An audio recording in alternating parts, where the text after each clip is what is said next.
Welcome back, dear students. Today we study the lesson 1, the portrait of a lady. प्रिय विद्यार्थियों, आज हम lesson 1 the portrait of lady के शेष भाग का अध्ययन करेंगे। आइए शुरू करते हैं। When my parents were comfortably settled in the city, they sent for us. That was a turning point in our friendship. Although we shared the same room, my grandmother no longer came to school with me. I used to go to an English school in a motor bus. There were no dogs in the streets, and she took to feeding sparrows in the courtyard of our city house. When my parents, जब मेरे माता पिता were comfortably settled in the city, आराम से शहर में बस गए। जब मेरे माता पिता आराम से शहर में बस गए, they sent for us, उन्होंने हमें बुला लिया। That was a turning point, ये एक मोड़ था, ये एक मोड़ आया। In our friends, हमारी मित्रता में, तब हमारी मित्रता में यहाँ एक मोड़ आया। Although, यद्यपि, we shared the same room, यद्यपि हम एक ही कमरे में रहते थे। My grandmother no longer came to school with me, मेरी दादी फिर भी स्कूल मेरे साथ नहीं जाती थी। I used to go to an English school, मैं एक अंग्रेजी विद्यालय में जाता था। In a motor bus, एक मोटर बस में, मैं बस द्वारा अंग्रेजी स्कूल में जाता था। There were no dogs in the streets, गलियों में कुत्ते नहीं थे, मतलब गली में कोई कुत्ता नहीं था। And she took to feeding sparrows, और वे चिड़ियों को खिलाना शुरू कर दी। In the courtyard of our city house, हमारे शहर के घर के आंगन में, उन्होंने हमारे शहर के घर के आंगन में चिड़ियों को खिलाना शुरू कर दिया। As the years rolled by, we saw less of each other. For some time she continued to wake me up and get me ready for school. When I came back, she should ask me what the teacher had. As the years rolled by, जैसे जैसे वर्ष बीतते गए, we saw less of each other, हम एक दूसरे से कम मिलते थे। For some time, कुछ समय तक, she continued to wake up me, वह मुझे जगाना जारी रखी। And get me ready for school, और मुझे स्कूल के लिए तैयार करती रहीं। तब वे कुछ समय तक मुझे जगाती रहीं और स्कूल के लिए मुझे तैयार करती रहीं। When I came back, she would ask me, जब मैं विद्यालय से वापस आता था, she would ask me, वह मुझे पूछा करती थी, what the teacher had taught me, कि अध्यापक ने मुझे क्या पढ़ाया। I would tell her English words, मैं उन्हें अंग्रेजी के शब्दों को बताता था।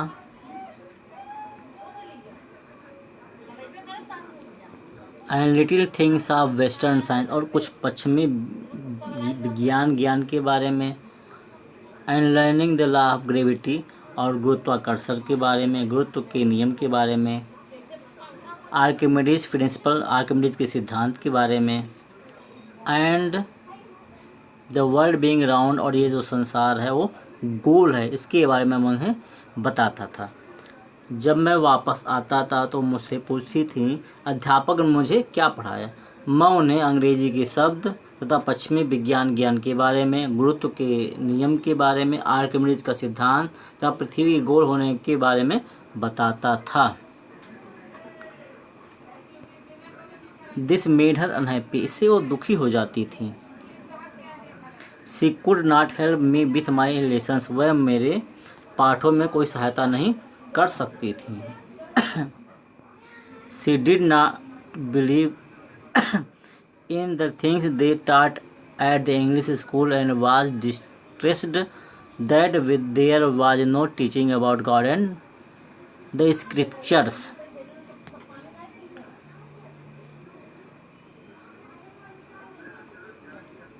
सी did not believe in, she could not help with my lesson, वह मेरे पाठों में सहायता नहीं कर सकती। She did not believe in the things, वह उन बातों में विश्वास नहीं करती थी। दे टाट एट द इंग्लिश स्कूल, जो अंग्रेज़ी विद्यालय मुझे पढ़ाया जाता था।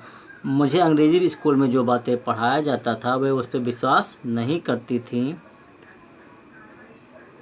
And was distressed that there was no teaching about God and scriptures, और वे परेशान हो जाती थी और वे दुखी हो जाती थी कि ईश्वर तथा धार्मिक ग्रंथों के विषय में कुछ नहीं बताया जाता है।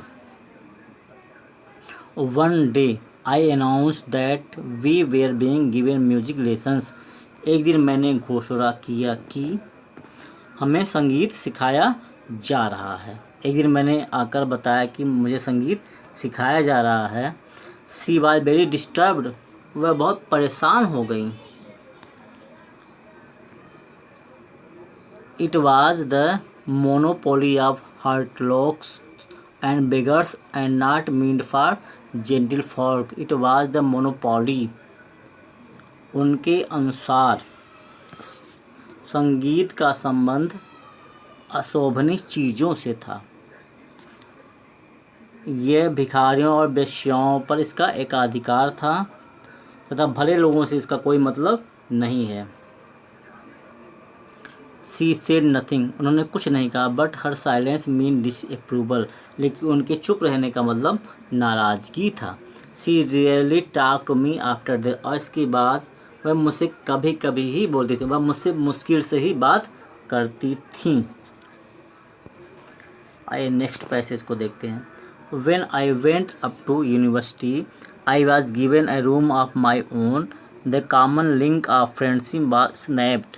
My grandmother accepted the situation with resignation. She rarely left her spinning wheel to talk to anyone. From sunrise to sunset, she sat by her wheel spinning and reciting prayers. Only in the afternoon she relaxed for a while to feed the sparrows, while she sat in the veranda breaking the bread into little bits.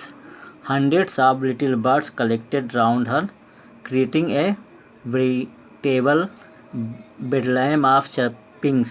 Some came and perched on her legs, others on her shoulders, some even sat on her head. She smiled but never showed them away. It used to be the happiest half hour of the day for her. When I went up to university, जब मैं विश्वविद्यालय गया, I was given a room of my own, तो मुझे अलग से एक कमरा मिला।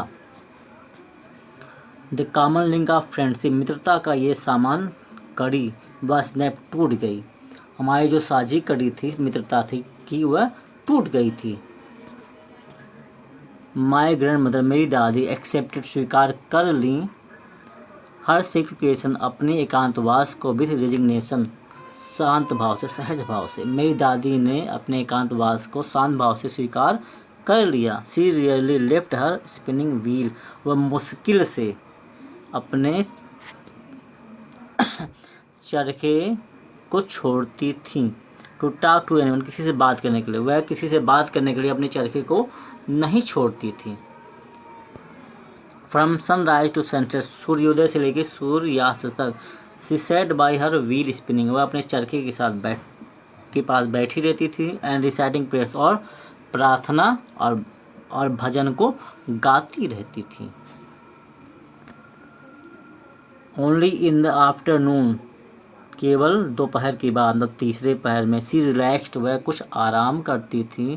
फॉर वाइल, कुछ समय के लिए। टू फीड द स्पैरोज, चिड़ियों को खिलाने के लिए, मतलब वह चिड़ियों को दाना देने के लिए तीसरे पहर में थोड़ा आराम करने के लिए चरखे से उठती थी। While he sat in the बरामदा, जब वह बरामदे में बैठती थी। ब्रेकिंग द ब्रेड, रोटियों को तोड़ती थी, जब वह बरामदे में बैठकर रोटियों को तोड़ती थी। इंटू लिटिल बिट्स, छोटे छोटे टुकड़ों में। Hundreds of little birds collected round her, तो सैकड़ों चिड़िया उनके चारों ओर इकट्ठा हो जाती थी। क्रिएटिंग ए वेरिटेबल बेडलैम ऑफ चर्पिंग्स, वह चींची की पागल करने वाली आवाज़ उत्पन्न करती थी।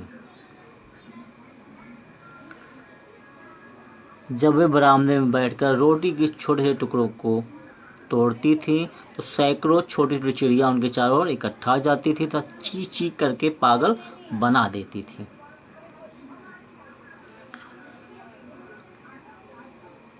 Some came and perched on her leg, कुछ चिड़िया आती थी और उनके टांगों पर बैठ जाती थी। अदर्स ऑन हर शोल्डर, और कुछ उनके कंधों पर। सम इवन सैट ऑन हर, और कुछ उनके सर पर आकर बैठ जाती थी।